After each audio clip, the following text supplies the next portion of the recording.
Olá, boa tarde a todos. Eu sou o Márcio Santos, do podcast Dois Amigos. Estou aqui na casa do Dr. Cicerone Silva, advogado internacional, para poder ajudar a todas as pessoas e empresas. E outra também, ele já foi advogado de grandes políticos, ex-presidentes. Boa tarde, Dr. Cícero. É um prazer imenso. Boa tarde, Márcio. O prazer é todo meu. Fico contente e agradeço pelo convite. Estou à disposição. E não deixe de compartilhar, de se inscrever e dar aquele famoso like. Doutor Cícero, o senhor já tem 40 anos de profissão. Até um pouco mais. Até um pouquinho mais. Na Europa é que eu tenho 40 anos. Né? Só na Europa o senhor tem 40 anos. Vim para cá em 1985, casei com uma cidadã portuguesa, minha esposa médica, e já passamos por muitos países. Atualmente ela exerce a medicina aqui. E eu ainda exerço a advocacia também com muito gosto, com muita alegria. Sinto-me feliz em ser útil para as pessoas do meu país e para as empresas do meu país. Advogo para uma série de amigos há muitos anos e continuo ainda tendo novos clientes, o que me deixa contente. Fique à vontade, então. Olha, que ótimo. E o doutor Cicerone, desculpa. Cicerone. O senhor sempre amou esse lado do direito? O senhor tem algum parente que já foi advogado, juiz ou promotor de justiça? É interessante essa pergunta porque, via de regra, no Brasil, as carreiras jurídicas estão sempre ligadas à genealogia, não é? Sim. No meu caso, foi bem diferente, porque eu, na verdade, estudava medicina. Você chegou a estudar medicina? Hoje a minha filha é médica, fez o contrário, começou no direito e foi para a medicina. Seguiu a carreira da mãe, né? Seguiu a carreira da mãe. E o meu filho é advogado, como eu, Dr. Thierry Leite, em Brasília, jovem advogado, vai muito bem.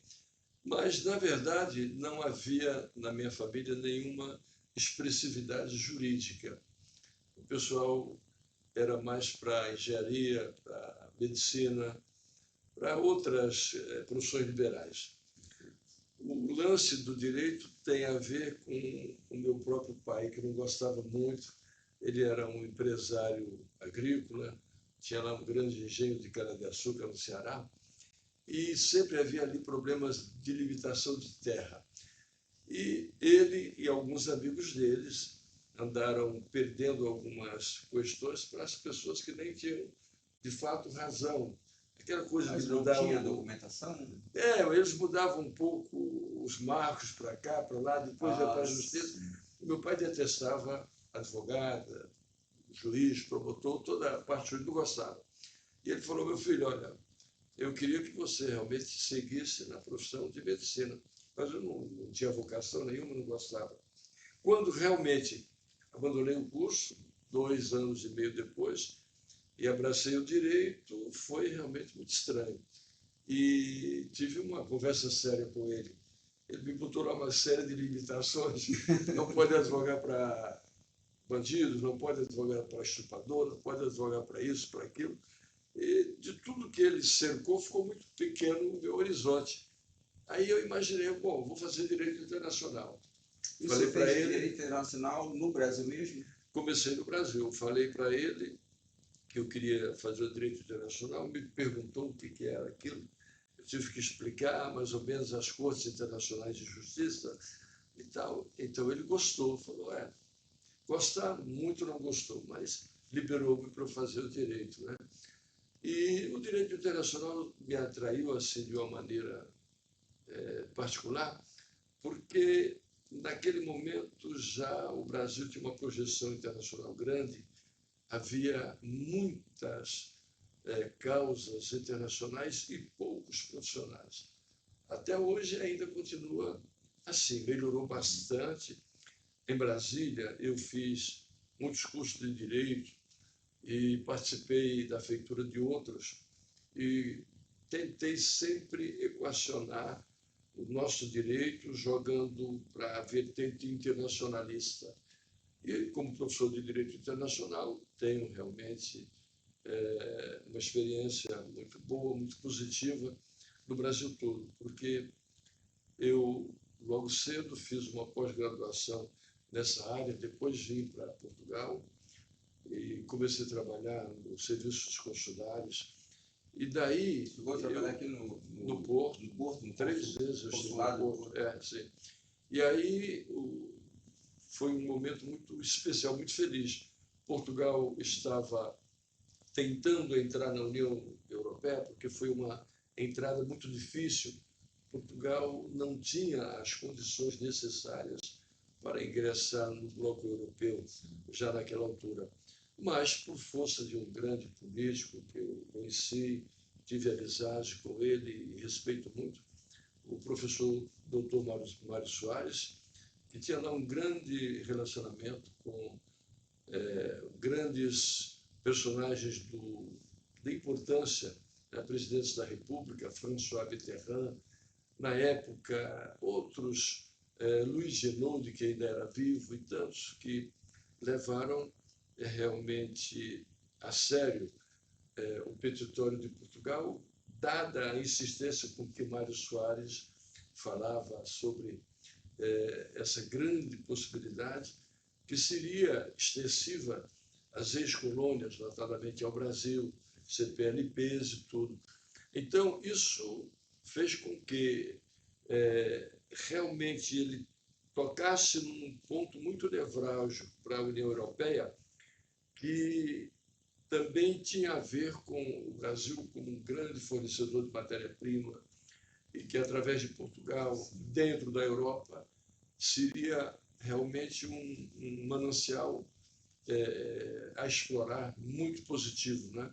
E foi o que aconteceu depois que ele conseguiu colocar, não só ele, como tantos outros juristas, como Freitas do Amaral, e muita gente, Adriano Moreira, que foi meu orientador de tese aqui, ex-ministro do Ultramar, um homem de uma capacidade fantástica. Então, toda essa gente pesou, como é óbvio, na balança, porque o capital de Portugal realmente era um capital intelectual. Portugal era uma nação com muitos anos de atraso na história, havia saído do regime salazarista, totalmente complicado, as guerras de África pioraram mais a situação de Portugal, e realmente, pelo fator econômico, financeiro e econômico, Portugal não teria condição nenhuma de entrar. Mas o Mário Soares alavancou essa entrada e, como eu digo, em conjunto com tantos outros intelectuais, e realmente foi um momento muito oportuno, muito propício, que modificou totalmente a história de Portugal. Quem, como eu, chegou aqui em 1985, eu já tinha morado em São Paulo, Brasília, mas, na verdade, eu sou do Ceará. Então, Portugal e o Ceará, em nível de comparação, o Ceará ainda estava mais adiantado. É sério. Então, a União Europeia tirou um país antigo, cheio de inúmeros problemas, e refez uma nação fantástica que hoje nós usufruímos e agradecemos a esses antepassados. Portugal passou a ser a porta de entrada dos investimentos do Brasil na União Europeia, como pretendia Mário Soares. Olha que ótimo.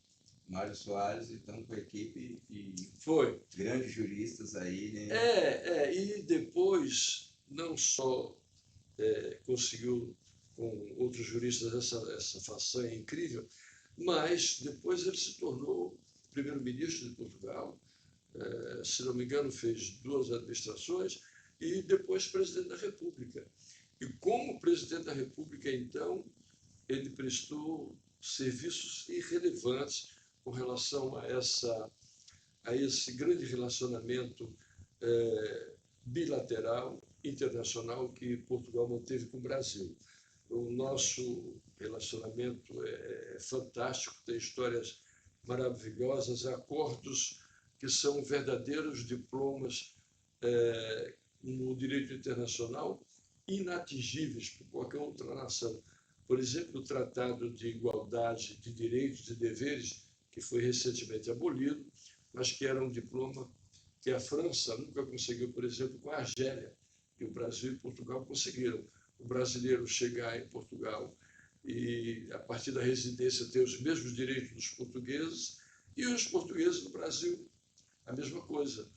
Tendo a residência, um ano depois já poderia ter os direitos de igualdade civil, 5 anos depois já poderiam ter os direitos de igualdade políticos, aí poderiam ser, inclusive, candidatos a cargos eletivos. Nós temos um deputado que exatamente, está no parlamento, né? a Escobar Brasileiro. e tantas outras pessoas que trabalharam lá.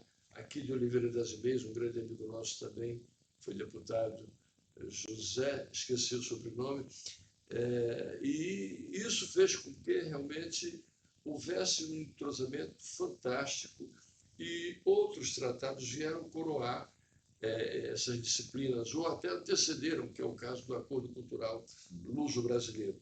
Hoje nós temos o Tratado de Amizade.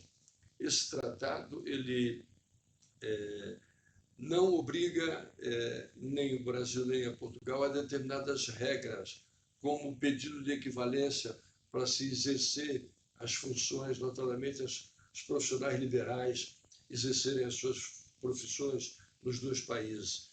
Mas, anteriormente, no acordo cultural, o país era obrigado realmente a reconhecer e dar a equivalência aos cursos feitos num e no outro país.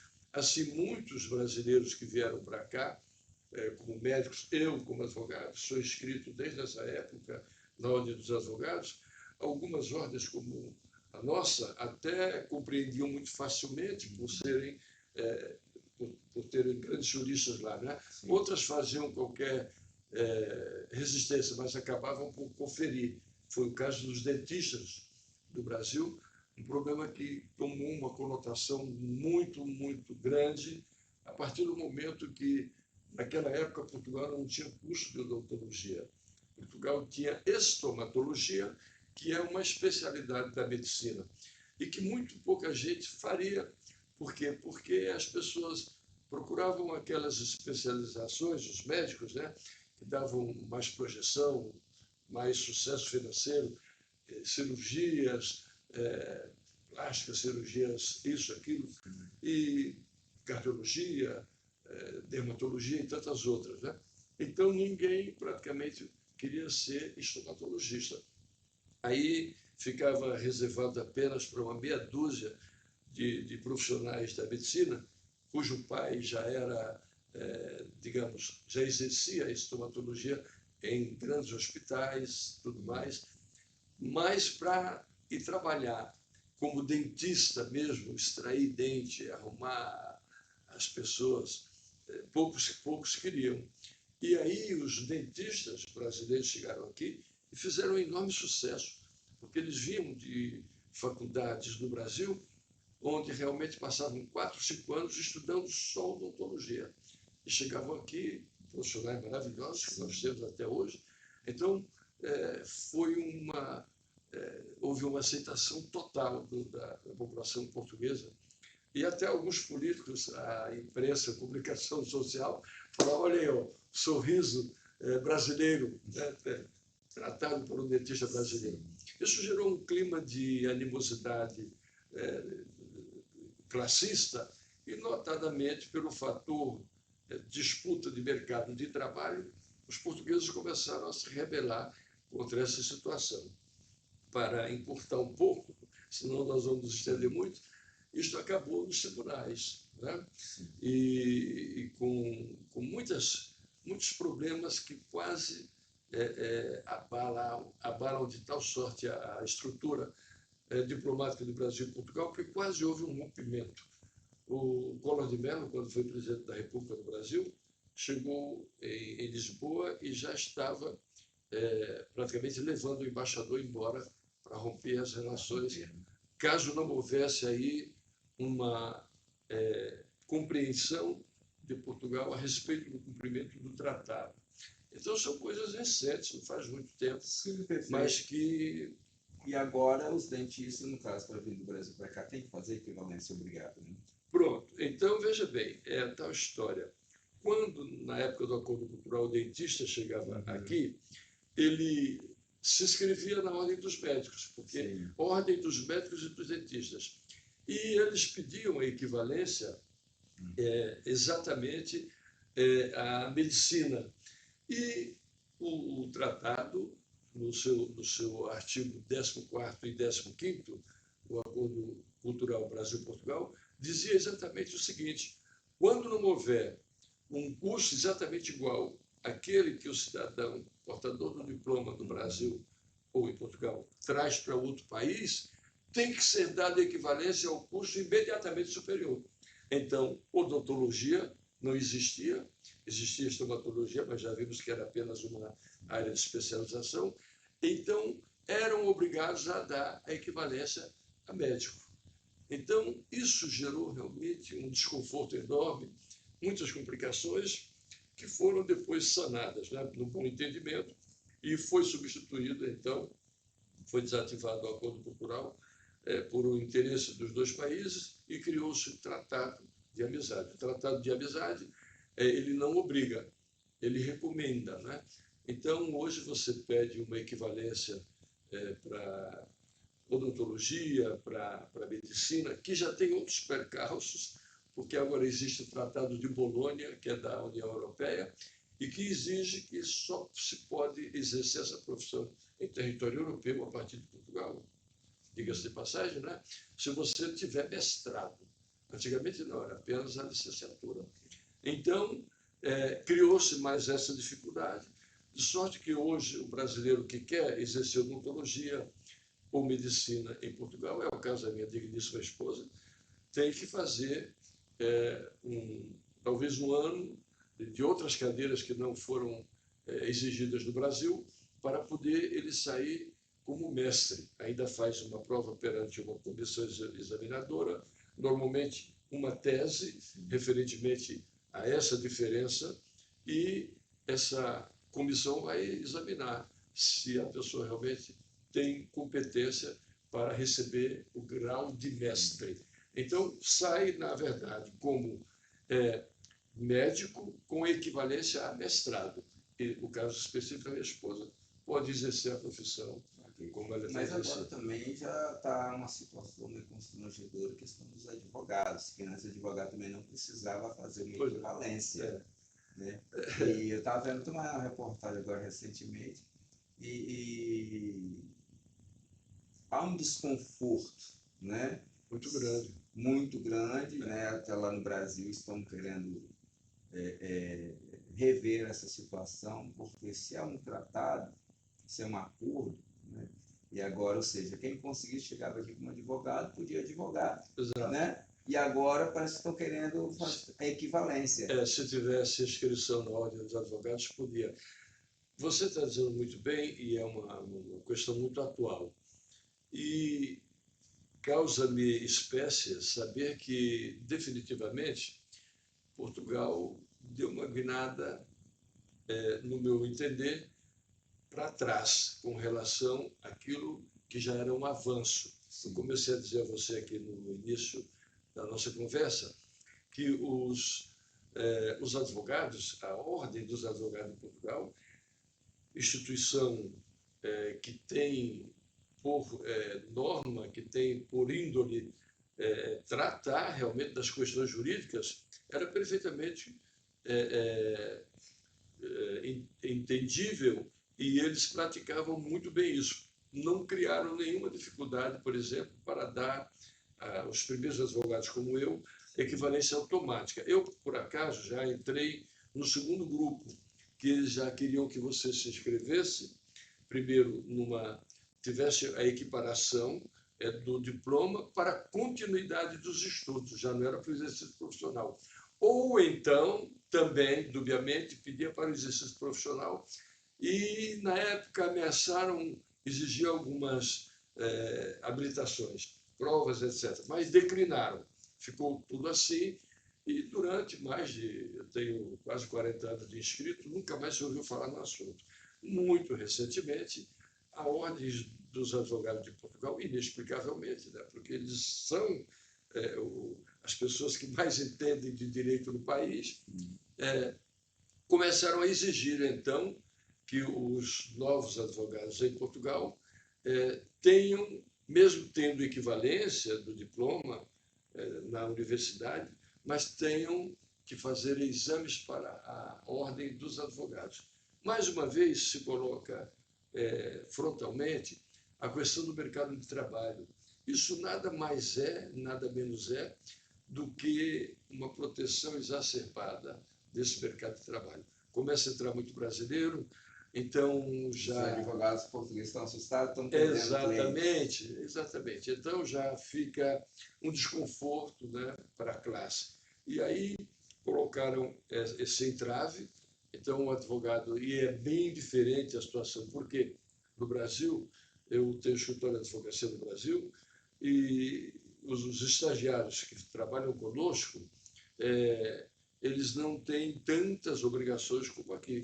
Simplesmente eles aprendem o direito, notadamente aquele direito que mais lhe atrai, direito administrativo, direito penal, etc.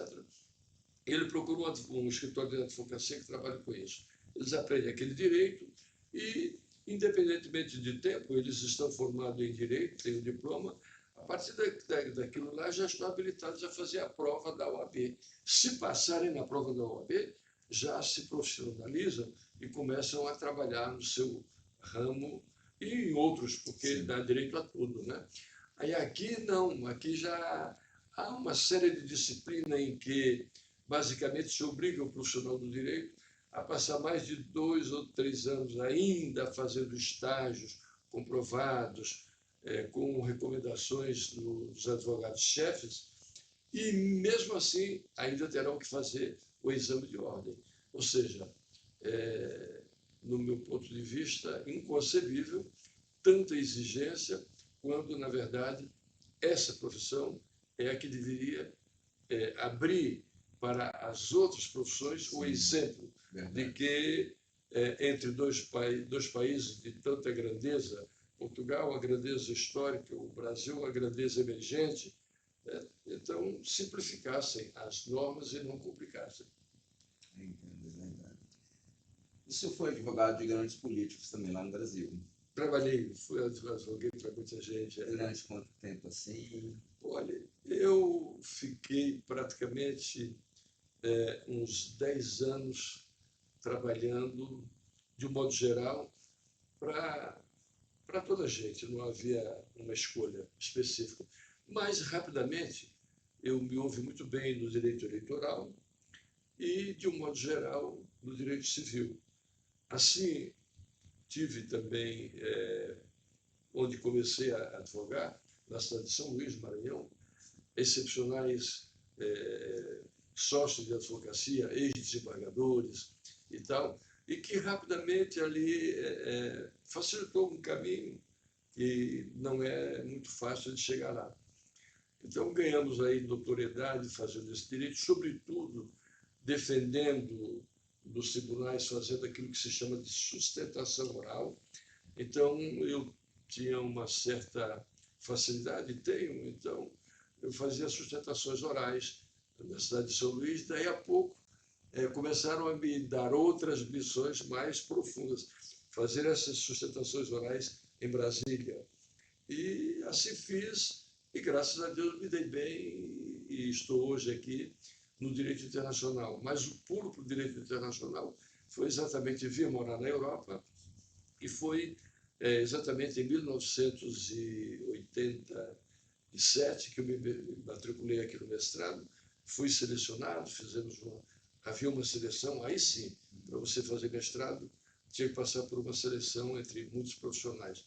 Fui selecionado e fomos a primeira turma de Direito da União Europeia que Portugal teve, porque foi um curso... Foi em que ano?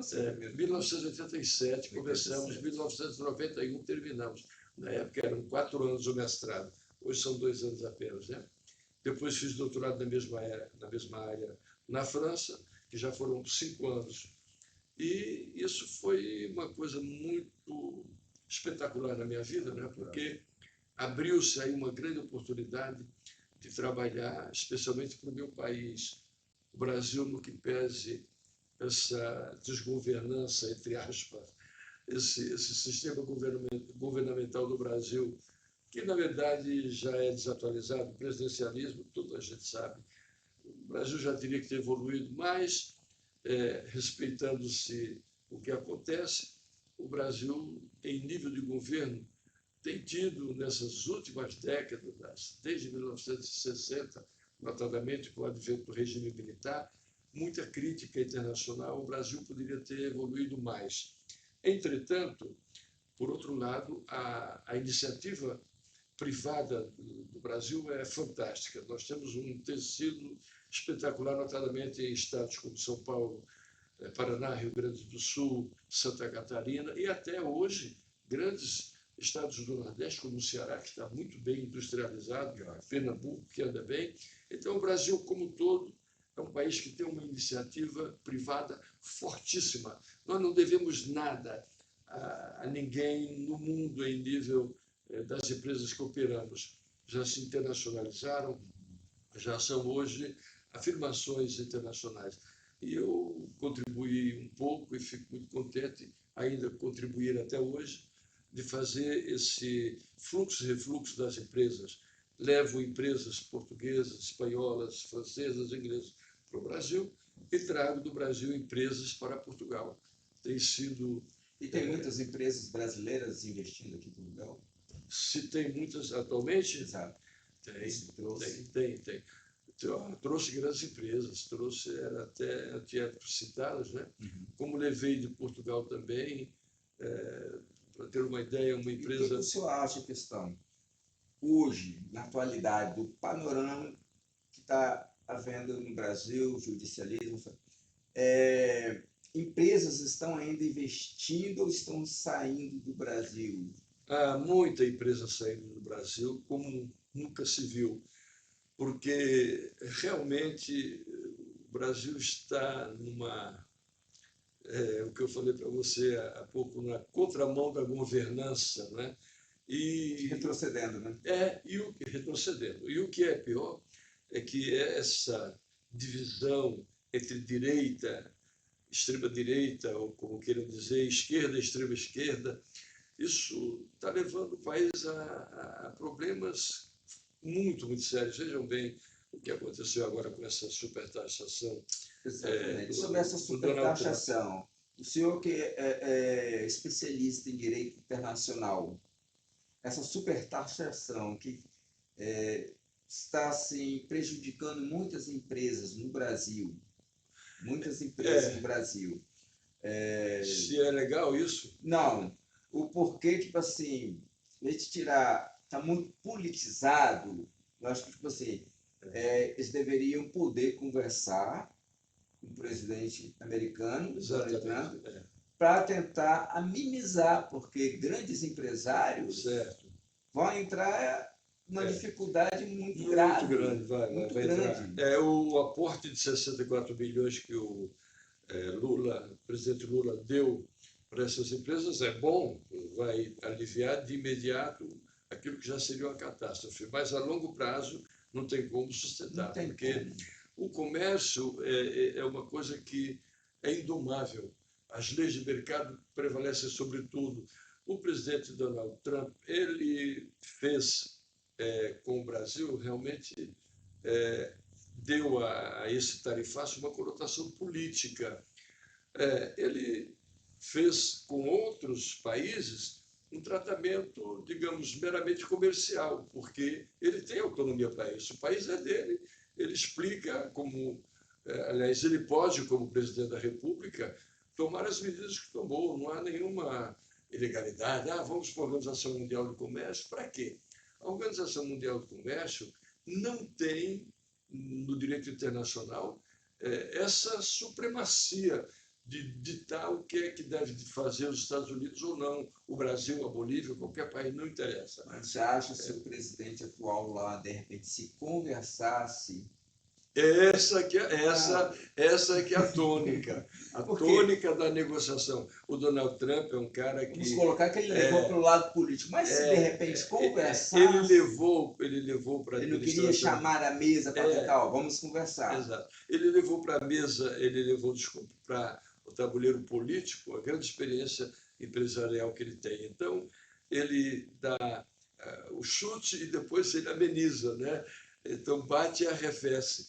Agora, Eu estou Já falando está porque aprovado. vários países Sim, foram, conversaram, exatamente. negociaram as taxas. Olha, né? Se Então, era 30% baixo para 15, exato, 14. exato. Então, eu acho que uma conversa, né? O senhor, como é especialista nessa área internacional, o senhor pode explicar melhor do que eu. Está mais por dentro do assunto. É exatamente isso o que está faltando com relação ao Brasil. É o diálogo, né? Então, veja que os Estados Unidos bateram logo de frente com a China, através do diálogo, estão aparando as assimetrias. Bateu direto com a União Europeia, de 50% reduziram para 15%, e, para não dizer com tantos outros países. Agora, o Canadá, por exemplo, que não soube negociar bem, já está numa situação ruim. Sim. E o Brasil, que não negociou absolutamente nada, está numa situação tétrica.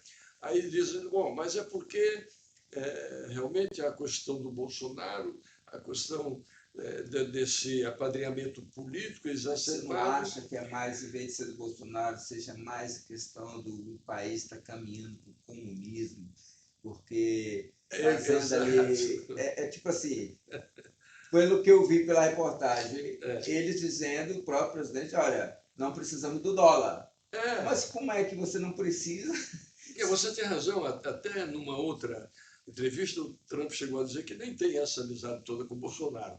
Então, na verdade, ele usou um ardil ali porque ele tem uma visão inteligente, o homem, não é à toa que é presidente dos Estados Unidos. Né? Mas você agora colocou realmente no centro da questão aquilo que interessa saber. O grande problema do Trump já é um ciúme muito antigo que ele tem dessa aproximação grande do Brasil com a China, dessa aproximação do Brasil com a Rússia. São os dois expoentes maiores do comunismo internacional. A Rússia já quebrantada, mas ainda falta muito a resolver. Isso levado para o campo dos BRICS, que são os países que têm esse componente desses dois países, que são a maior economia do mundo hoje, porque todo mundo sabe que a China, na prática, já ultrapassou os Estados Unidos. Não querem reconhecer de direito, mas, de fato, já ultrapassou. Então, a maior economia do mundo. E essa economia é cada vez mais próxima do Brasil. E agora o Trump, nos BRICS, defendendo exatamente uma moeda alternativa ao dólar, defendendo princípios que são totalmente contrário aos americanos. Putin já disse agora, não foi ideia nossa, não foi ideia do Lula. Por isso que o Trump bateu palmas para ele quando ele foi recebido recentemente lá nos Estados Unidos, ou seja, não há mais, não há vaga para esse tipo de comportamento. Nós temos que somos um país soberano, sim senhor, somos uma das nações emergentes do mundo, sim senhor. Já poderíamos estar muito melhor, porque os Estados Unidos só são mais velhos do que nós, 2 anos a diferença, e são a potência mundial. O Brasil, se tivesse seguido esse exemplo, já estaria melhor. Então, o que o Brasil tem que fazer é o dever de casa, afastar desse negócio de comunismo que já está amplamente superado em todos os pontos do mundo. Ter uma identidade nacional ou nacionalista, muito bem, mas no sentido positivo, não aquele nacionalismo ferrenho que quer brigar com tudo, se fazer prevalecer no grito, na força. Não é assim. E qual é a força que nós temos contra os Estados Unidos? Nenhuma. Então, realmente, os americanos entendem, e aí está o X da questão, que o Brasil se aproxima perigosamente, muito rapidamente, na ótica americana, do sistema maior do comunismo internacional atual, que realmente é exatamente a China. Mas, repito, essa questão do Bolsonaro colocada tem pouca relevância. O problema aí que está faltando é mais humildade nossa para persecutar o diálogo. Sabe, a humildade é a mais nobre de todas as virtudes. Então, com pedância, com arrogância, você vai a lugar nenhum. E, principalmente, aquela história: eu estou mais embaixo e o outro está mais em cima. tem um É adágio, bem Golias, né? tem um adágio dentro do Exército Brasileiro que eu, infelizmente, não posso dizer aqui, mas cai na cabeça quando o cara quer fazer determinadas coisas, Sim. não pode. Então, o Brasil está... Justamente o Brasil, ele é um grande exportador dos Estados Unidos. Exato. E ele alimenta 1/3, se eu não me engano, do mundo, praticamente. Do mundo. 1/3. Então, quer dizer, se fechar as portas, fica muito difícil. Não adianta, às vezes tem pessoas assim, é bom que os preços caem no Brasil. Não vai cair. Mas veja bem, você Isso tocou num ponto crucial da questão. A inteligência brasileira, o brasileiro normalmente é tido como muito esperto. Esperteza é uma coisa, inteligência é outra. Sim. A inteligência deveria cair sobre as nossas cabeças e imaginar que nessa situação nós é que temos a perder. Porque rapidamente o Trump vai encontrar hoje na Ásia países que estão fazendo grandíssimos progressos, notadamente no agronegócio, né? Então, o Vietnã já está aí, olha, como uma Vários situação... países querem negociar com os vai negociar com os Estados Unidos, chega lá de pires na mão, entrega o produto pelo preço que o americano quiser. E tantos outros países, como Malásia e para a própria Coreia, muita gente vai automaticamente tomar o lugar do Brasil. Então, quem tem a perder somos nós. É por isso que não adianta esse rei na barriga, essa situação de se mostrar ou querer mostrar como sendo uma potência. Primeiro, nós não somos. Nós somos uma nação emergente. Nós somos fortíssimos no agronegócio. Mas nós precisávamos de manter esse ritmo, pelo menos por mais uns 30, 40 anos, para nos aproximar, talvez, sabe, da Califórnia ou dos Estados americanos, porque qualquer um deles tem um PIB maior do que o Brasil. Qualquer um deles. O da Califórnia chega a ser 4 vezes maior que o nosso. Então, o Texas e tal. Então, veja, como é que nós vamos peitar uma nação dessa e bater o pé e querer dobrar o presidente Trump na arrogância? Não tem condição. O Brasil está perdendo mercado e é muito complicado, e isso poderá ou deverá trazer uma situação muito complicada para a economia brasileira.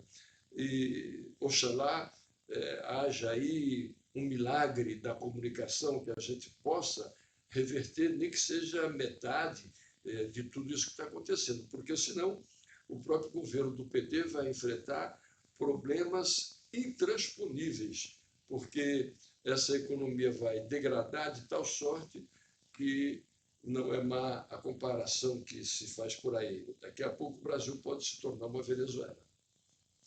O senhor falou uma coisa muito interessante. Esperto é uma coisa, inteligente é outra. Porque o nosso país, o Brasil, ele é rico em grafeno, em nióbio. Ou seja, tem tudo, vários tipos de metais, pedras preciosas. Temos o maior lençol freático na Amazônia, de água potável do mundo. Fora alimento, nós temos uma terra muito boa que se planta dado.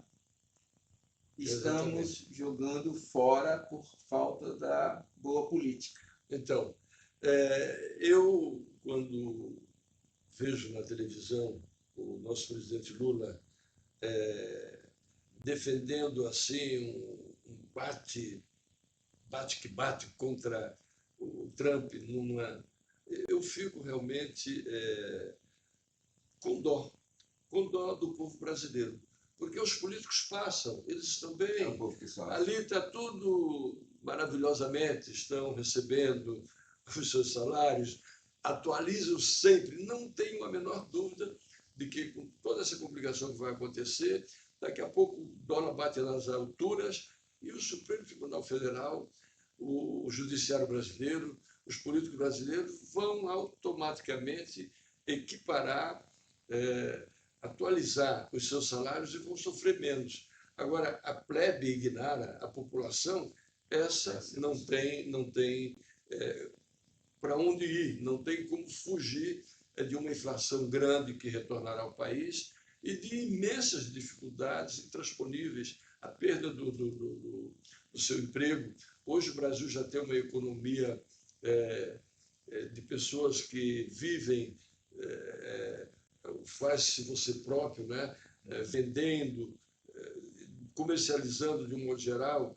Essa economia ela vai sustentando, mas de todo ela não é boa realmente para a população. O problema é que o governo é só taxação e mais taxação. Mais taxações, e aí tudo complica. Por isso que eu acho que, tudo bem, o Brasil tem ainda um amplo caminho a percorrer, procurar outros países do espaço econômico europeu, procurar países fora daqueles que tradicionalmente já estão comercializando com o Brasil. Mas é muito difícil essa substituição. Eu acho muito difícil, porque eu assisti uma reportagem justamente da Ursula von der Leyen, né? Von der Leyen. Exato. E ela comentando que o nosso erro foi identificar contra o ex-presidente Bolsonaro. Exatamente. Porque quando o Lula veio aqui, ele falou um monte de asneira que todo mundo não gostou. Pois é. Então, ele não foi sábio, não foi inteligente. Exato. Então, se a Europa também fechar as portas para o Brasil, acabou. O Lula anda apostando num acordo em que estão envolvidos o Mercosul e a União Europeia. Esse acordo já tem mais de 15 anos, é para ser assinado esse ano, esse mês, e é adiado e tal. Tem como oponente nada mais, nada menos do que a França. E no que pesa aí o bom relacionamento entre, aspas, do Macron com o Lula, mas o europeu não tem essa coisa, ele está ali para defender os interesses da França. E a França é um dos países onde você sente muito mais abundantemente a questão da nacionalidade. O francês ele tem um comportamento exemplar. Quem conhece o pretérito dos franceses sabe, não é? Eles foram os autores das grandes revoluções iluministas e outras que aconteceram no mundo. A própria Revolução Francesa é exemplo para o mundo. Depois, a Segunda Guerra Mundial, o advento de Charles de Gaulle, considerado o maior europeu de todos os tempos, exatamente porque ele protagonizava uma política completamente independentista. Nem aos Estados Unidos da época, que saíram vencedores da Segunda Guerra Mundial, a França se curvou. As pessoas esquecem que a França quase que chegou a fazer uma guerra dentro da guerra. Os aliados guerreando entre si, quando os americanos se aquartelharam lá no Château de Versailles, e a França achou que aquilo realmente era um desaforo muito grande. La grandeur française, como dizia o Charles de Gaulle, ela continua vivíssima. E o Macron não vai se curvar jamais ao Lula ou a qualquer um em detrimento de defender a agropecuária, exatamente, o agronegócio francês, que é o maior entrave entre Mercosul e União Europeia para se fazer esse acordo. E tem no Brasil exatamente uma das grandes interrogações. O Macron sabe que os agricultores franceses não querem, não respeitarão qualquer acordo que seja feito sem a observância de uma plataforma que vá dar ao agricultor francês uma recompensa imensa sobre eles com relação a uma negociação com o Mercosul. Porque para produzir no Brasil, na Argentina, no Paraguai e no Uruguai, é muito pouco, as nossas moedas são muito fracas, são frágeis, então o governo ali dá incentivo a toda hora e pronto. Aqui não é assim. E outro detalhe, se a França começar a dar determinado incentivo, a Alemanha diz, opa, eu sou do bloco da União Europeia, eu sou um dos motores da União Europeia, então eu também tenho que dar isso. A Itália vai dizer a mesma coisa, a Bélgica vai dizer. Então nós vamos entrar numa complicação que talvez venha parar também na Organização Mundial do Comércio, porque não se pode dar tantos incentivos numa nação que compete internacionalmente com seus produtos. O Brasil ainda não viu isso, está meio que ceguetas com relação a isso. Nós precisávamos formar, eu ainda tentei formar, ainda formei nas universidades de Brasília e São Paulo, e até no Nordeste, onde eu fiz muitas faculdades, abri mais de 30 faculdades lá de Direito, jogando o pessoal para estudar Direito da União Europeia, para saber como se pode realmente equacionar interesses tão distantes e tão difíceis. Né? Com os Estados Unidos não tínhamos isso. É uma nação que tem outros predicados, outra conotação econômica. A Europa não. A Europa, depois da Segunda Guerra Mundial, ficou completamente arrasada. Teve que vir o Plano Marshall para poder melhorar, levantar a arrecadação, o produto interno bruto, o emprego, a industrialização, que foi feita através dos Estados Unidos. Então, não se pode comparar uma coisa com outra. Estamos perdendo um mercado que era excepcional, que não dependia absolutamente desses fatores outros. E, em detrimento, o Lula está apostando que, a qualquer momento, vai ter esse acordo com o Mercosul e com a União Europeia. Oxalá, Deus queira, mas é complicado. O negócio é muito complicado. E ninguém sabe o tempo que isso pode levar. Já são mais de 15 anos que ninguém chega a denominador nenhum.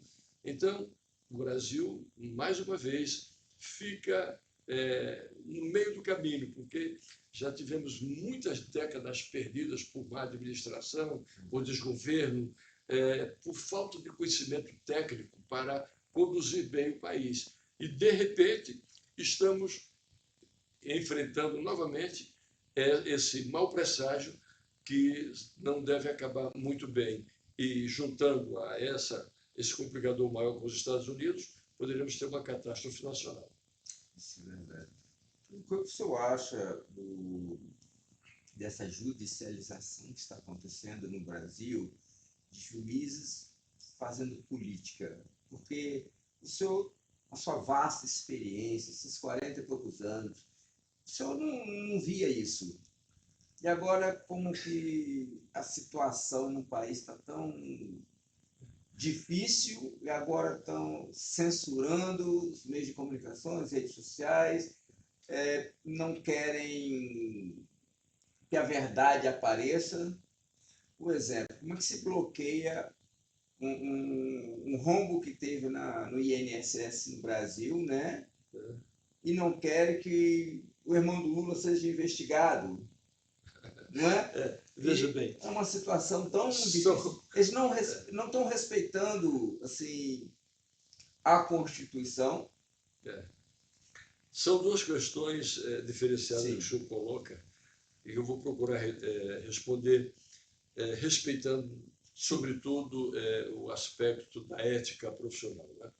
Sou advogado há tanto tempo no Brasil e em Portugal, na União Europeia, e o fator ético me permite dizer o seguinte: realmente nós precisamos de fazer um reacerto em todo o tecido judiciário do Brasil, desde o nosso juiz de última instância, passando por todas as fases, os tribunais superiores. Eu me lembro até que eu era estudante de Direito outro dia, aí há 50 anos atrás, e o doutor Alberto Tavares Vieira da Silva foi convocado pelo presidente da República, então presidente da República, doutor Sarney, José Sarney, homem de grande competência jurídica, diga-se a bem da verdade, com muitos livros traduzidos no mundo. E o doutor, que foi meu professor de Direito Penal, ele foi para Brasília e ele criou o Tribunal de Recursos, né? E até hoje continua lá, que nós temos a Justiça Federal e logo a seguir um tribunal composto por desembargadores federais que revisam as decisões dos juízes. Ora, Isso faz com que a justiça, na época, no parecer do meu antigo e querido professor, realmente tivesse ali oportunidade de refazer aquilo que, por uma questão ou outra, não aconteceu da melhor maneira em termos de sentença. Ora, esse tribunal ainda tem, em cima dele, o Superior Tribunal de Justiça e tem o Supremo Tribunal Federal. Da maneira que a coisa anda, eu tive realmente um ex-presidente da República que já há 30 anos atrás dizendo: olha, nós estamos partindo para uma judicialização do Estado perigosa. Eu só apelo às nossas queridas autoridades, homens de muita inteligência, que estão em plena atuação, realmente atentar para o fato de que isso, judicializar uma nação, não é bom. A justiça tem que ter realmente a sua margem de operacionalidade, fazendo-a como defensora das leis, o Supremo da Constituição e todos os outros tribunais também da Constituição, mas, sobretudo, das leis ordinárias que nós temos, e são muitas, né? Código de Processo Civil, Código Eleitoral, Código Penal, Código de Processo Penal e tantas outras, como um todo. A gente percebe que, infelizmente, muitas vezes, o abuso de poder leva a um desacreditar da justiça pelos profissionais que a praticam e pelo povo que a recebe ou que a deixa de receber, dado esses fatores. Agora, dentro do... Um exemplo, o senhor é professor. Eu fico pensando a cabeça do aluno vendo essa situação. Exatamente. Deve dar uma...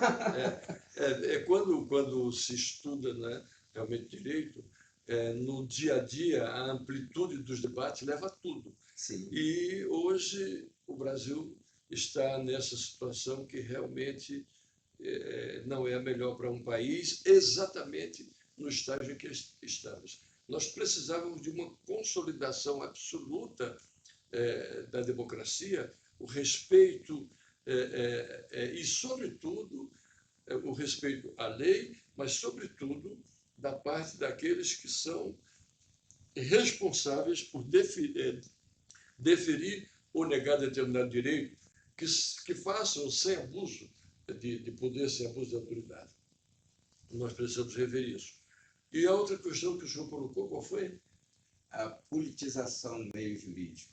A politização jurídica, pronto. Porque, vamos supor, tem os 3 poderes. Certo. Cada um tem que trabalhar isentamente.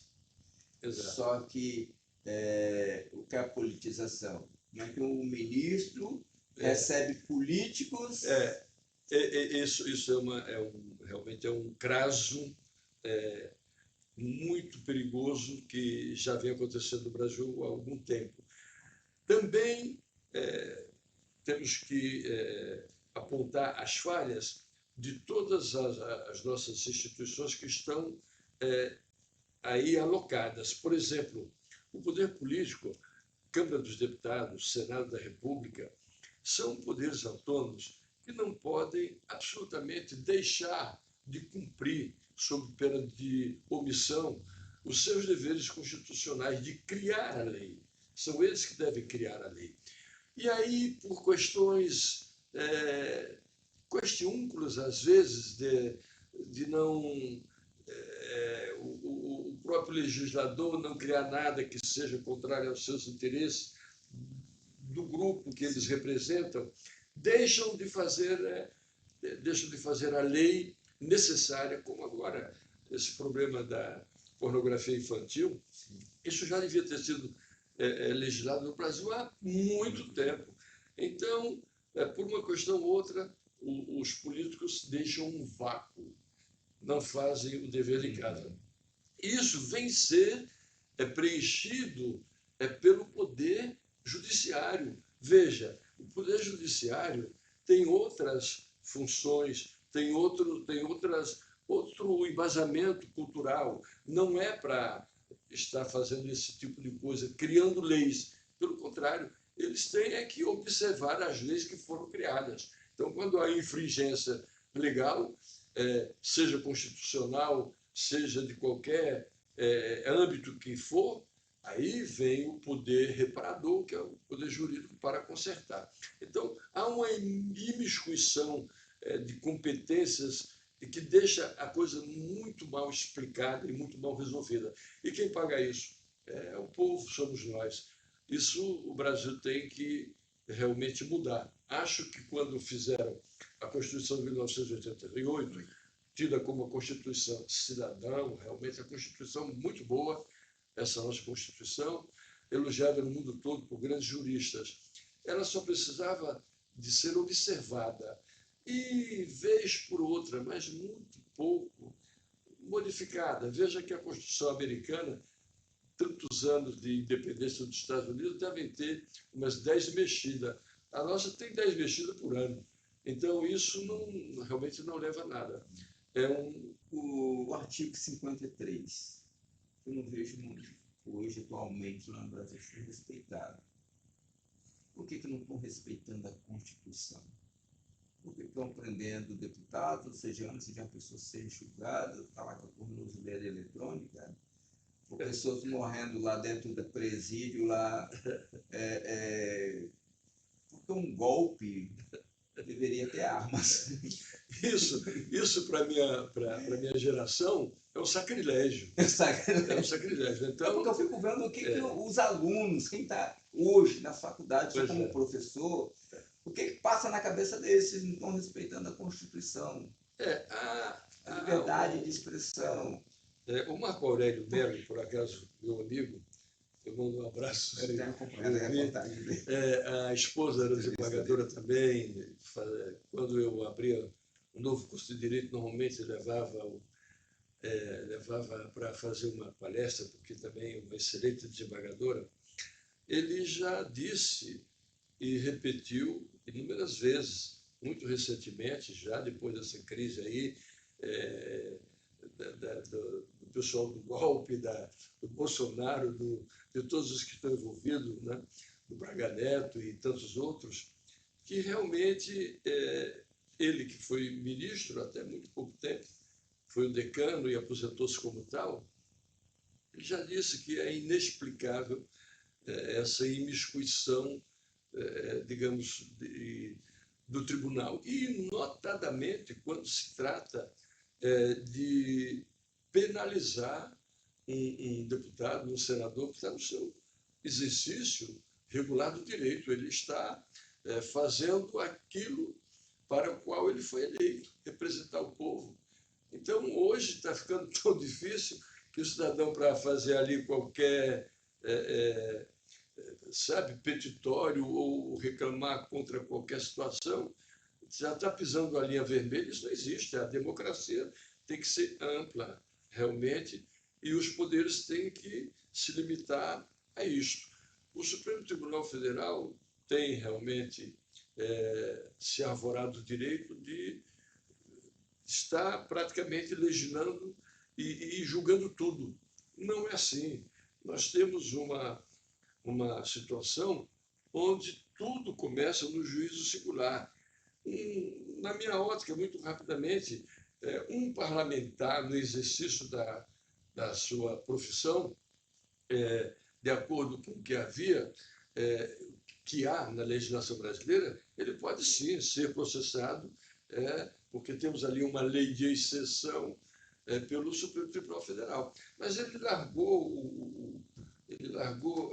a profissão por um motivo ou outro, não foi reeleito ou deixou, etc. Ele já não é parlamentar, ele é ex. Ora, ele já não deveria nunca mais ser julgado diretamente pelo Supremo. Ele tem que ser julgado lá pelo juiz de primeira instância. E, diga-se de passagem, isso abrangendo todo o universo político. Então, é assim que a justiça funciona na Europa, em Portugal, na União Europeia, na França, em qualquer lugar. Eu lembro-me bem de uma situação na França que eu fiquei realmente atento e achei aquilo a coisa mais linda do mundo.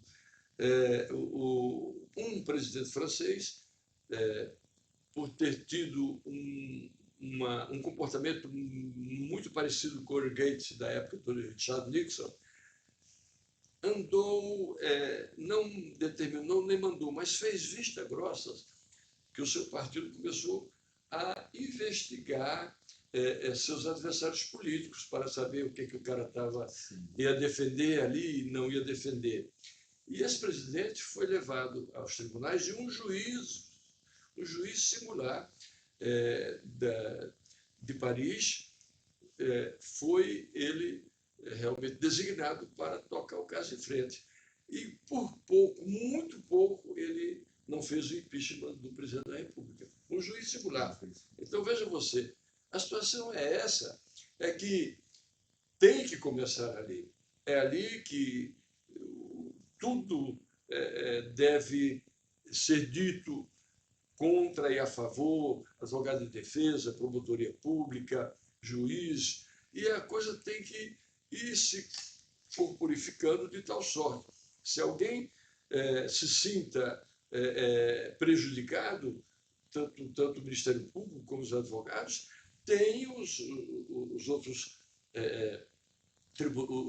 as outras instâncias superiores para apelar. E isso até chegar ao Supremo Tribunal Federal, realmente é uma coisa boa, até porque o pessoal do Supremo Tribunal Federal tem todo um tempo, tem toda uma... tem tudo que é necessário para cuidar das grandes causas que estão na mão do Supremo. Foram causas que tiveram desacertos no começo, no meio e, de repente, no fim. No caso do Brasil, até o STJ julgar em desacordo, a Corte Suprema está ali para resolver. Ora, se os nossos ministros começam a se dedicar a essas questiúnculas, esbarra o tribunal. Nós vemos no Brasil que dá um apagão jurídico, tudo parado, porque as pessoas ali, os ministros que estão com o dever de julgar, eles perdem realmente 80% do tempo por essas questões que não dizem respeito à apreciação do Supremo Tribunal Federal. Faço aqui minhas as palavras e o raciocínio do eminente ministro, ex-ministro Marco Aurélio, a quem eu tenho profundo respeito e um bom conhecimento. Sim. E isso também está abrindo precedente, porque eles estão para votar para ver se tirar poderes do Supremo Tribunal, né? Os políticos estão para fazer uma votação, mas isso não é bom, porque do jeito que o Judiciário está agindo hoje, o Supremo, e se os políticos for tirar os poderes para tentar tirar os poderes, ou seja, lavagem de dinheiro, corrupção passiva, outra coisa, ou seja, vai bloquear, isentar eles, os políticos. E outra situação que eu estava vendo, que esqueci agora o presidente que vai presidir essa comissão, ontem ele deu uma palavra que está proibido dos jornalistas divulgarem. Falou que vai tomar as credenciais deles. Ou seja, vai ficar tudo ali dentro. Então o jornalista está servindo de quê? Então proíbe o jornalista de entrar então de vez. Eu quando estudava direito, realmente, eu aprendi que um dos maiores problemas que a Revolução de 64 teve foi realmente apequenar o poder, a liberdade de imprensa, né? A voz da imprensa de falar sobre tudo e sobre todos. Num país democrático, você percebe claramente a grande diferença com relação ao Brasil nesse aspecto. Então, acho até que essa imprensa que hoje está trabalhando no Brasil, ela também é muito responsável por tudo que está acontecendo, né? Porque fica aquela coisa meio que partidarística, né? E no fundo, eles deixam de abordar as grandes questões nacionais que dizem respeito a todo esse processo ruim que o Brasil está vivendo. Eu creio muito que nós estamos perto de alguma coisa. Oxalá que um dia tenhamos aí uma nova, uma nova Constituição, que ela própria já defina de uma maneira taxativa, redefina esses poderes. A nossa Constituição não é ruim. O que está sendo ruim é o mau aproveitamento dela. Mas eu creio que esse legado que nós temos de uma tradição constitucionalista desde a época do Império até hoje, o Brasil passou em muitas e muitas intervenções, mas finalmente entendia eu que o povo brasileiro, os políticos brasileiros, a classe elitista brasileira tinha chegado a um grau de maturidade que nada disso seria mais capaz. Mas, pelo contrário, a gente está presenciando Em vez de evoluir, retrocesso. retrocesso. É verdade. Regrediu. E se o país, do jeito que ele está caminhando, só acha que ele vai atrasar mais quantos anos? É incalculável, porque esses são prejuízos, um prejuízo processual, para você ter uma ideia, é uma coisa muito difícil de se quantificar o tempo, né? Haja vista as próprias ações no Brasil, ditas intermináveis, exatamente porque passou a haver uma politização. E isso, em todo ambiente jurídico, é muito ruim, porque, no fundo, nós precisamos de que cada um realmente tome conta lá do seu quadrado e faça as coisas de acordo com as leis que nós temos. Boas ou más, mas são elas, né? Se essa lei realmente não é boa, então cabe ao nosso parlamento modificá-la. E vamos ver até que ponto nós vamos chegar.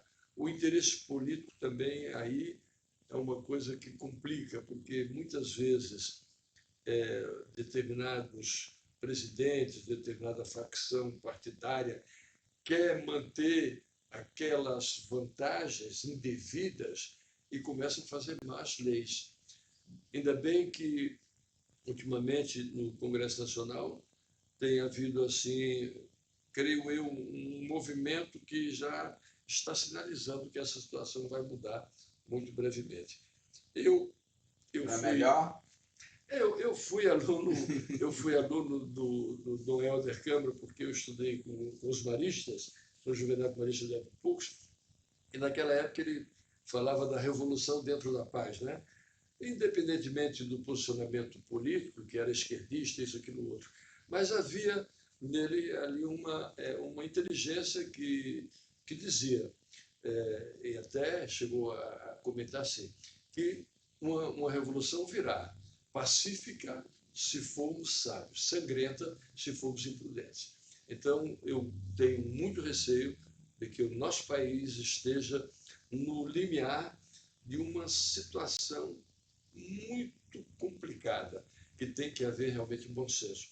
Eu, particularmente, sou favorável a que haja um entendimento nacional. Eu estou escrevendo alguma coisa aqui, um próximo livro, onde eu coloco um raciocínio de que não é com revanchismo que se governa, não é com arrogância, não é só na base da condenação do outro. Isso não pode ser.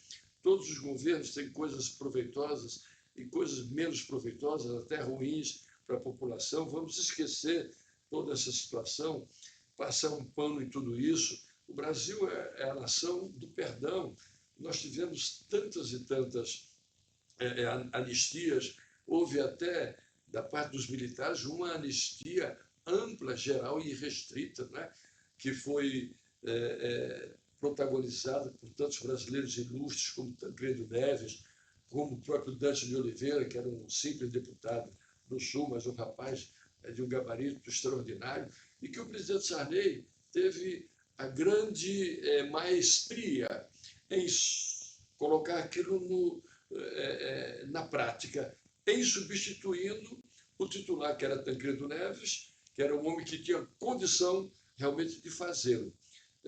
Faleceu inexplicavelmente, infelizmente, antes de assumir o poder. E o presidente Sarney, com muita humildade, com muita maestria, conseguiu tirar o Brasil daquela coisa divisionista, um puxa para cá, outro para lá, briga, é confusão e tal, e fez a abençoada Constituição de 1988 com Ulisses Guimarães e soube tirar o Brasil de uma séria encrenca que naquela época já era perigosíssima. Nós tivemos um pouco antes disso, na época da deposição do Jango, a renúncia forçada, estivemos no Brasil à beira de uma revolução, à beira de um derramamento de sangue fratricida. Quase que nós chegamos a uma guerra civil. Então, me lembro muito bem... Você acha que é perigoso acontecer uma guerra civil? É perigoso sim, eu não coloco as coisas exatamente nesses termos, mas não custa nada ter a sapiência de já tentar evitá-la para que nunca aconteça uma desgraça tão grande. E aí tem que surgir uma terceira via, pessoas de grande conhecimento, pessoas que conhecem todas as nuances da direita, da esquerda, do centro e tudo, para apaziguar esse país, acabar com essa coisa que não é dessa maneira que se governa.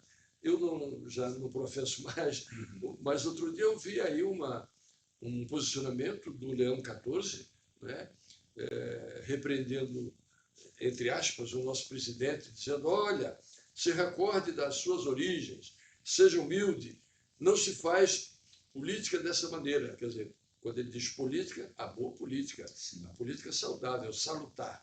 Não é assim que se governa. Então, ele tem razão. Realmente tem que haver ali um movimento que venha fazer uma mediação entre essas partes, que cada um faça tudo na sua época, nas eleições, para ganhar, etc. e tal, mas que tenha respeito pelo povo, porque quem mais sofre é o descamisado. É esse que vai pagar a conta daquilo que não fez. Altíssima conta, né? E, Deus me livre, se isso evolui para uma desavença maior, olha onde é que nós vamos parar. Então, não há, e isso é bom que se diga, nenhum país da grandeza do Brasil que não tenha tido, na Europa toda, uma revolução fratricida. E toda ela foi terrível. Portugal, né?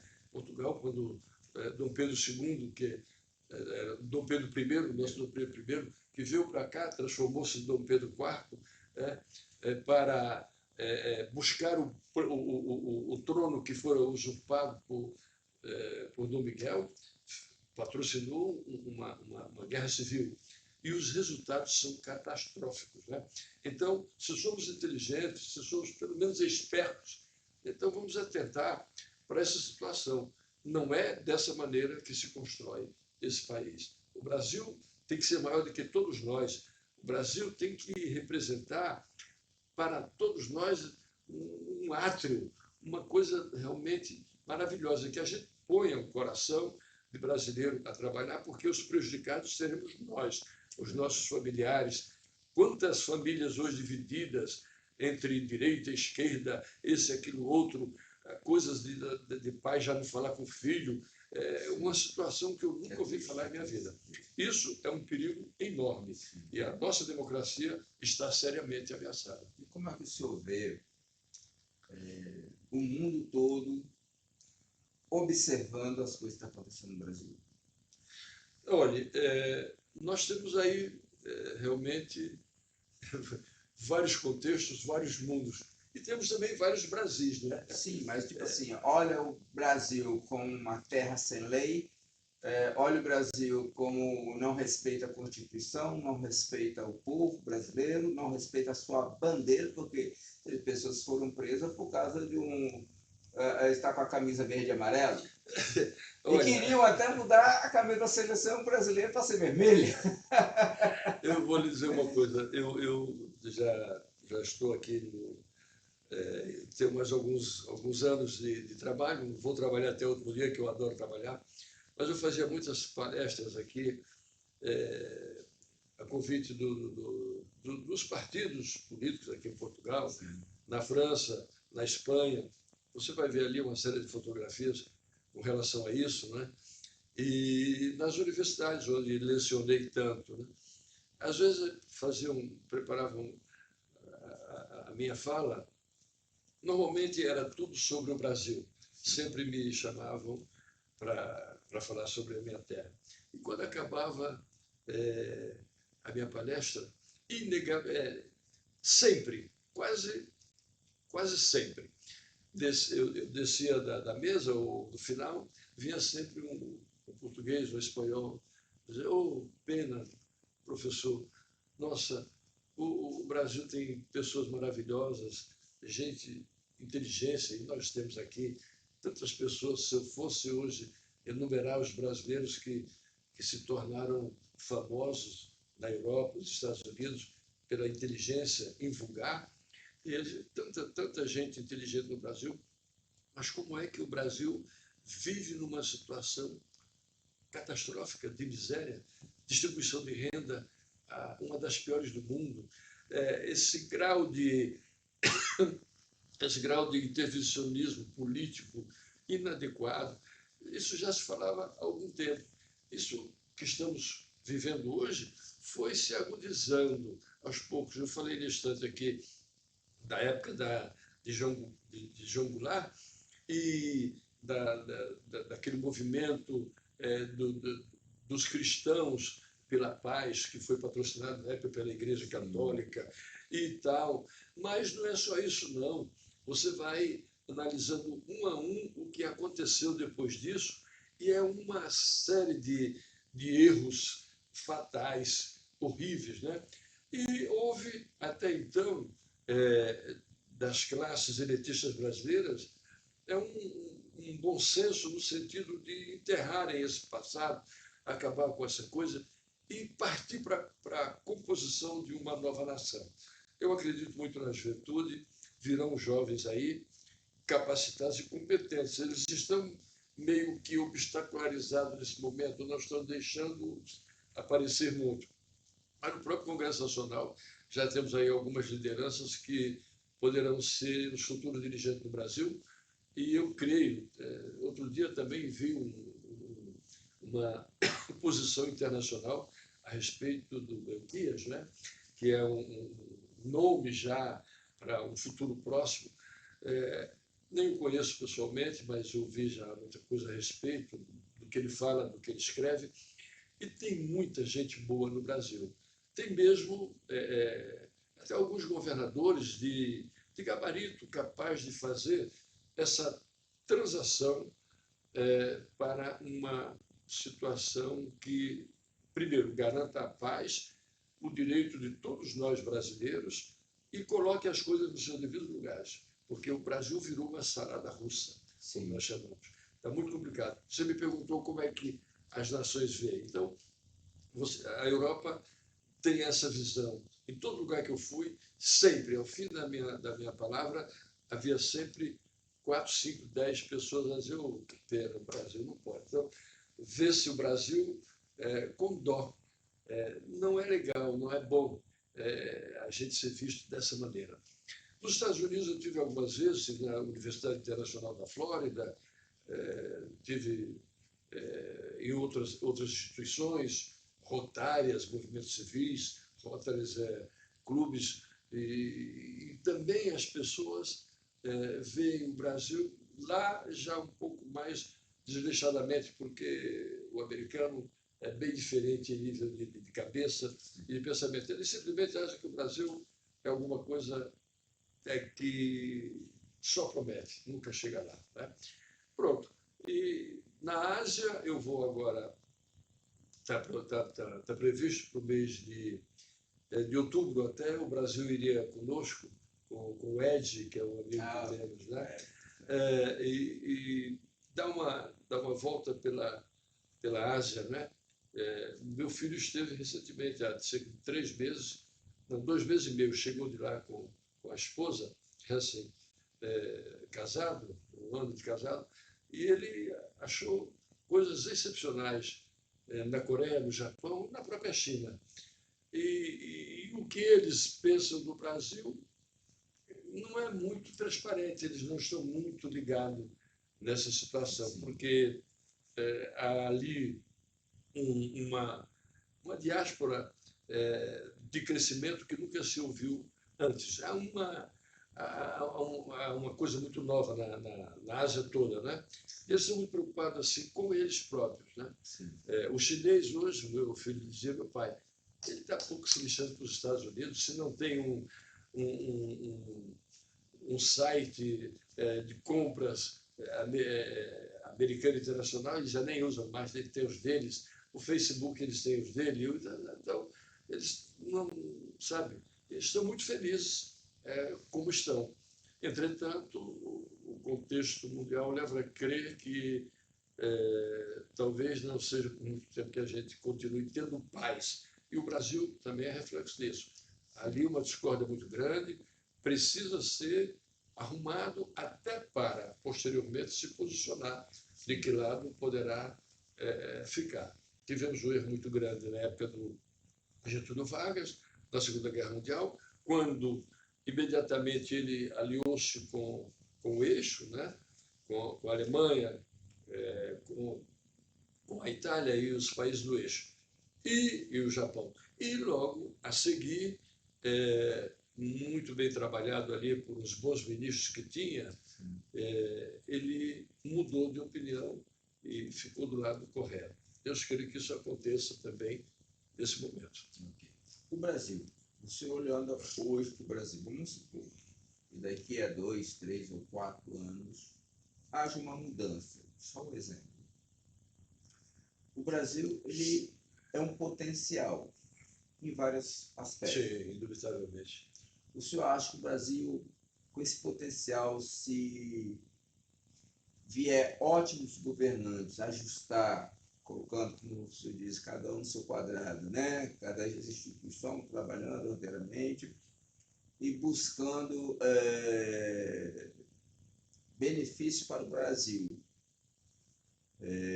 Os ministros que viajam para os presidentes para fazer acordos internacionais. O Brasil, o senhor consegue ver ele como sendo uma potência mundial? Em que aspecto? Em melhorar a saúde, a educação, a segurança?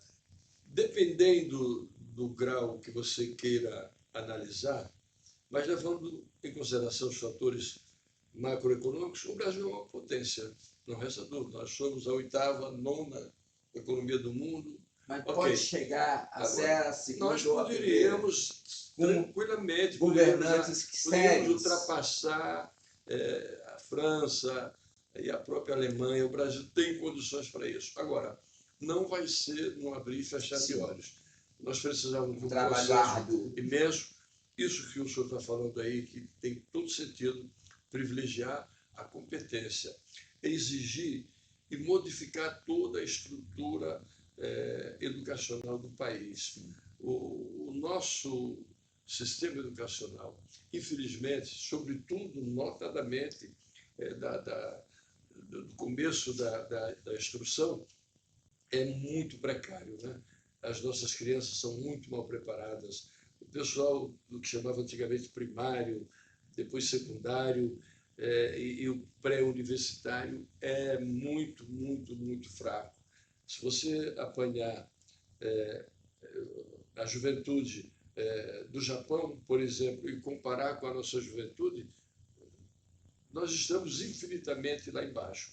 Isso pressupõe, primeiramente, uma política do governo federal que venha reestruturar.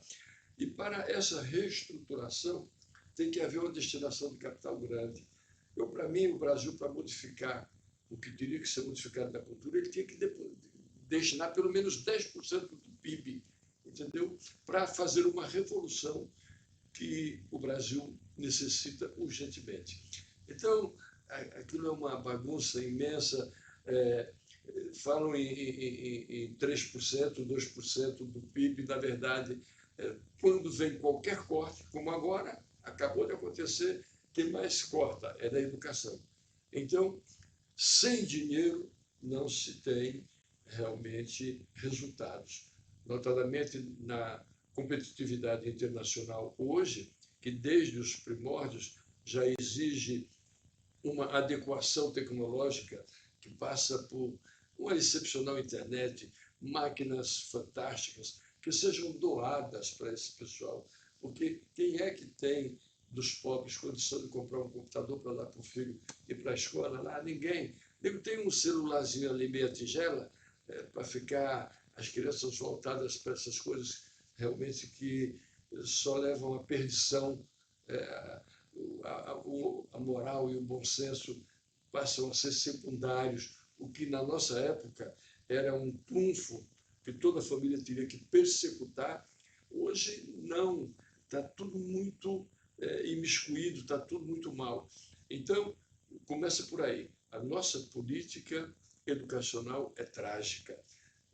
Não se consegue resultado nenhum se não se modificar, porque esse investimento que se faz hoje na criança vai repercutir 20, 30 anos depois. Então, nós estamos completamente fora do mundo. Aí você compara um estudante europeu e um estudante brasileiro, Deus me livre, eu vou lhe mostrar depois, quando a gente acabar aqui do lado, uma escola pública que tem aqui na frente, é uma universidade. O aconchego que proporciona aos alunos, a tecnologia, eu vou lá, vez por outra, fico encantado. É uma coisa que, digamos, no Brasil só vai se encontrar isso em algumas universidades particulares de grandes grupos fortes. Então, o Brasil é muito assimétrico. Estamos falando do Ministério da Educação. E se formos para o ensino superior, Deus me livre, então é uma tristeza, né?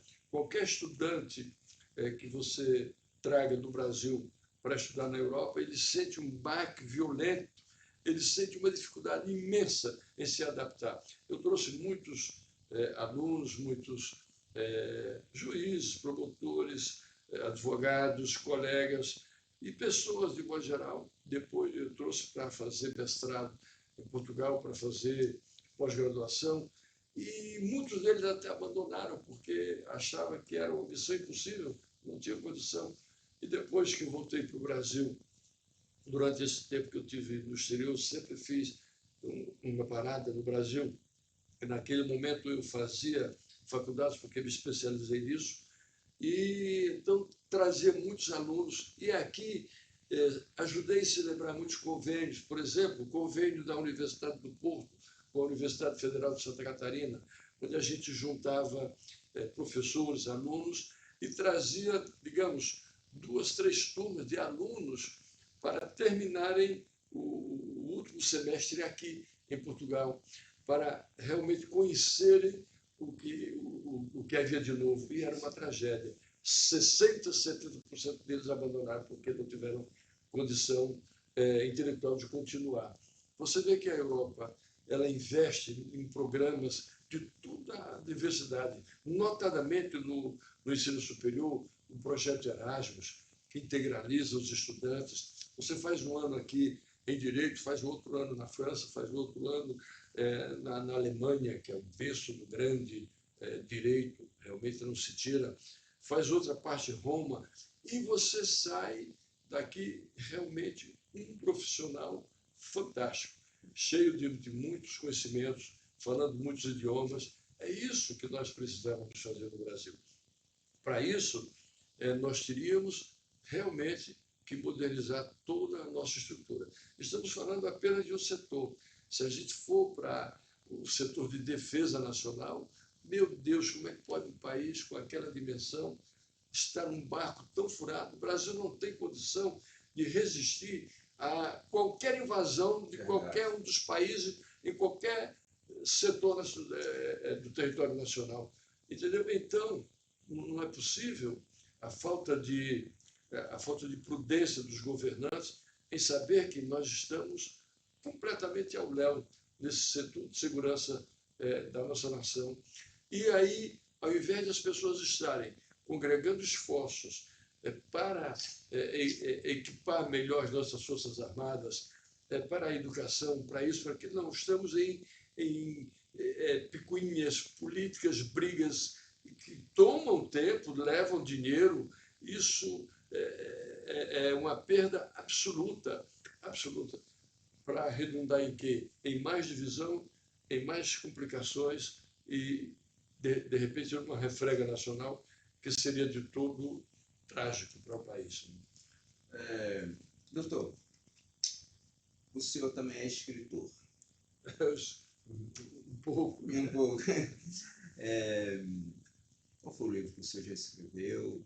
O senhor coloca qual o tema principal desse livro? Veja bem, eu quando comecei a trabalhar aqui nos serviços consulares na França e outros países, eu realmente imaginava servir bem ao meu país. Então, independentemente de ser um pedido de um senador, de um governador, da direita, da esquerda, do centro, de ser a Dilma, o Lula, o Bolsonaro, o Sarney, o Fernando Henrique Cardoso, que era outro grande amigo, a pedir alguma coisa ou a sugerir alguma coisa, a gente sempre trabalhou pela melhora do país. A melhora do país passa por tudo isso. E, sobretudo, aqui fora, passa pelo aspecto empresarial, né? Então, as nossas empresas, carenciadas de um melhor desenvolvimento tecnológico, eu ficava muito feliz quando trazia 1, 2, 3, 10, trouxe mais de 50 empresas para instalar em Portugal. E, notadamente, quando era através de uma joint venture, porque, de repente, aqui o português que já tinha herdado da Europa de alguma parceria feita com a União Europeia, tinha um determinado grau de industrialização naquela área, vinha o brasileiro, fazia uma joint venture e já dava o salto, digamos, o grande salto, né, na conquista de novos mercados. E também vice-versa. Quando levávamos o europeu, quando leva, ainda hoje faço isso, uma empresa europeia, eu tenho aqui uma empresa, eu sou advogado dela há 35 anos, de Oliveira de Azeméis, uma cidadezinha pequena aqui perto de Portugal, e aquilo que era uma empresa pequena, média, chegou a ser média em Portugal, depois que foi para o Brasil, conseguimos associá-los a um grande grupo do seu Fausto Trambusti. O Trambusti era um dos capitães da indústria de São Paulo. E no setor de autopeças ele era imbatível. Chegou a ser o maior fornecedor da General Motors fora dos Estados Unidos. Então levamos essa empresa para lá como exemplo e fizemos lá uma associação com eles. O seu Fausto Trambusti, naquela época, já deve ter falecido, já tinha seus quase 90 anos de idade, mas era um homem dinâmico. Cansado, vendeu a parte para os portugueses. Então, na cidade de Caçapava, essa empresa de Oliveira das Azeméis, até hoje, tem uma fábrica lá que tem 8.580 postos de trabalho. Depois fomos a Betim, Minas Gerais, ele também comprou uma outra fornecedora, começou sócio de uma fornecedora da Fiat, em Betim, e se transformou também em uma das grandes montadoras que atendiam a Fiat. Então, e como estávamos falando, essa mesma empresa, no Paraná, ela foi para o Paraná, porque o Paraná tinha recebido a fábrica da Renault, na França, e eles aqui já forneciam peças para a Renault. Então, no Paraná, eles abriram 2 grandes fábricas, em São José dos Pinhais, lá de Curitiba, bem próximo da Renault, e se tornaram também os maiores representantes, os maiores fabricantes de peças da Renault no Brasil. Ora, essa empresa hoje é uma das maiores de Portugal, né? Com todo esse know-how que aprendeu no Brasil, que consolidou no Brasil, eles já sabiam muito. E muitos anos, no caso da empresa do do Fausto Trambusti, que já deve ter falecido, e chamava-se Trambustinal. Eles fizeram dessa empresa, durante mais de 20 anos, continuaram sendo os maiores fornecedores da General Motors. Hoje, em Portugal, é um dos 3 maiores grupos que existe, né? pela experiência brasileira. Então, veja como isso é bom e é salutar fazer. Fora os inúmeros engenheiros que vieram do Brasil para cá fazer cursos no setor de autopeças, outros que foram daqui para lá. E isso só para ter uma pequena ideia. Eu ainda me recordo, finalizando, do engenheiro Belviro de Azevedo, que foi uma das grandes figuras do empresariado em Portugal, né? Ele era um bancário e acabou sendo proprietário de bancos, da SONAI e de tantos outros grupos. Tive a felicidade de, na época, ele me convidar, juntamente com o embaixador Paulo Roberto Palma, para nos associarmos a ele, que ele criou num momento de dificuldade, depois desse problema dos dentistas, a situação estava ruim, era no governo do Cavaco Silva, que foi primeiro-ministro, e naquela época houve realmente um momento de complicações para os brasileiros, maiores do que esse que nós estamos vivendo agora. Foram deportados muitos brasileiros, muitos pastores, não queriam pastores evangélicos. Aqui em Portugal, na época, ostentava a condição de ter 97% da população católica, né? E eles não queriam legalizar pastores e obreiros das igrejas. Fazer isto era um complicador grande. E depois também porque houve aí uma guinada ruim dada pela Igreja Universal do Reino de Deus, do Edir Macedo, sim, que chegou em Portugal e começou a comprar lugares que são tradicionais para a população, como o Coliseu do Porto, e a população se revoltou, e foi uma complicação imensa. Eles juntaram em praça pública, um levando, na época era escudos, um escudo, 2, 3, 10 mil. Então, eles cumpriram a proposta de compra do Reino de Deus para a Câmara do Porto, para recuperarem o Coliseu. Mas, fora disto, aconteceu um tremendo problema, que eles ficaram com ódio dos pastores brasileiros e começaram a quebrar templos no Reino de Deus que tinha aí espalhados por perto da cidade do Porto. E o negócio ganhou uma repercussão incrível. Então, veja bem, são fases que aconteceram. Mas era assim, as pessoas, o povo, ou tinha alguém como padre que incentivava isso ou não? Veja bem, a classe política portuguesa se colocou frontalmente contra, né? Por quê? Porque aquela casa dita Coliseu era uma casa que nasceu com aspecto cultural, de formar exatamente desde das crianças, as pessoas que tinham talentos ou que tinham inclinação para determinados talentos, como teatro, música, etc. E eles não admitiam sob nenhum pretexto que aquilo fosse vendido para nada. Aquilo tinha que ser do Porto. O Porto tem a fama de ser a cidade invicta, né? Uma cidade que nunca perdeu batalhas. E o tripeiro, sabe por que veio o nome de tripeiro? Não. Não. O tripeiro é exatamente porque eles, para ajudarem as tropas de Dom Pedro IV, que veio do Brasil para destronar o irmão, eles matavam os bois, tudo, comiam as tripas e entregavam tudo o boi para o imperador, né? Ele ficou tão grato à cidade do Porto que, no testamento dele, se o meu coração ficará eternamente no Porto, está na sede do Porto. Foi para o Brasil agora, na época dessas comemorações, né?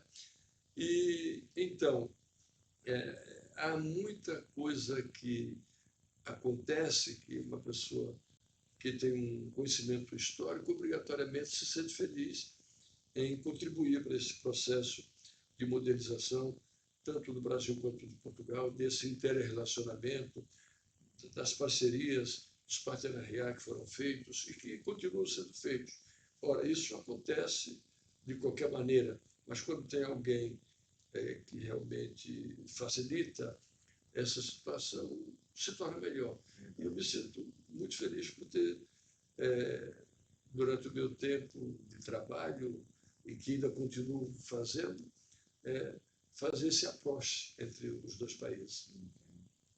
Eu cheguei em Brasília, por exemplo, fui professor, fui coordenador e fui diretor de faculdades. E, a partir de um determinado momento, fiz muitas faculdades para muitos grupos empresariais, faculdades e universidades. O Brasil conheceu um boom enorme quando o governo de Fernando Henrique Cardoso abriu para todo o Brasil a possibilidade de se fazer cursos particulares, cursos superiores particulares. Antigamente, isso era só do Estado e, excepcionalmente, uma ou outra instituição, como a Universidade Católica, enfim, tinha um curso. O Fernando Henrique abriu corretamente e foi um grande achado. Então, eu cheguei numa época boa no Brasil, como doutor em Direito e com toda essa situação de abertura do mercado, o pessoal ávido por conhecimento, por estudar. As faculdades públicas não tinham a menor condição de acolher tanta gente. Então, qualquer área que você pegasse, passavam ali 50, 60 pessoas e o resto tudo era defenestrado, né? Então, esse pessoal começou a viver uma nova vida tendo acesso ao ensino superior privado também. Eu dei aula nas universidades públicas do Brasil, fiz um concurso e fui aprovado para professor do ensino superior. Fiquei muito pouco tempo, porque a verdade é que o ensino superior paga muito pouco e nas privadas o horizonte era muito maior, você tinha um manancial tecnológico que jamais o Estado poderia botar, né?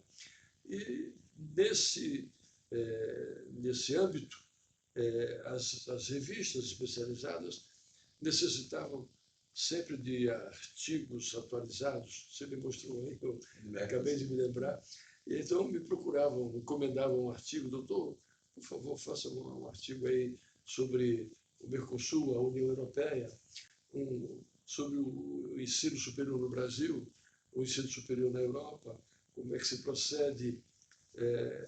As grandes instituições como Carlucci Gulbenkian, Richter, e a própria Jean Monnet, aqui na França, como pode acontecer o entrosamento delas com a CAPES, por exemplo, que é um órgão de excelência no Brasil, que dá muitas bolsas de estudos para o exterior.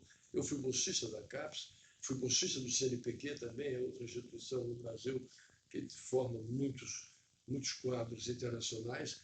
E depois os estados começam a seguir. São Paulo já tem a FAPESP.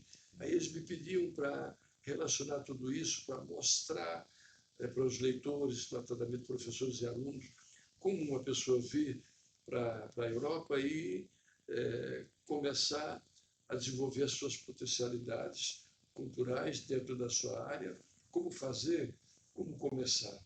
E eu fiz com muita alegria. A maioria desses artigos fiz gratuitamente, eu nunca pedi nada. Você me falou de um livro, eu escrevi um livro que são os investimentos do Brasil na União Europeia, através da CEE, antiga Comunidade Econômica Europeia, hoje União Europeia, né? A Europa parte para uma universalização, mais ou menos como os Estados Unidos. Então, nós vivemos hoje os Estados Unidos da Europa, a Confederação dos Países Europeus, ou seja, cada país com respeito às suas tradições, culturas e tal, mas todos registrados por uma lei suprema que tem autonomia e que realmente levantou de tal sorte a União Europeia, que hoje é o maior mercado potencial no mundo. Em dinheiro não tem nada parecido, né? E é um exemplo de como pessoas velhas, provavelmente da agricultura, puderam fazer o FEOGA, Fundo Europeu de Garantia Agrícola, puderam fazer o FEDER, Fundo Europeu de Desenvolvimento Regional, tantos e tantos fundos estruturais que a União Europeia tem, e Portugal todinho foi refeito através desses fundos. Então, isso é salutar, é importante, e eu sou muito agradecido a Deus por me ter dado esse horizonte, e acho que continuo tentando cumprir a minha função. Tá certo. Fico agradecido a você, Eu que agradeço. aos seus ouvintes e audientes aí que se ligam no canal. Parabenizo, e que Deus nos cubra a todos nós de muita sapiência, que é aquilo que nós precisamos. É verdade. Muito obrigado a todos. Até a próxima. Não deixe de compartilhar, não deixe de se inscrever e não deixe de dar aquele famoso like. Muito obrigado. Tchau a todos. Uma boa noite.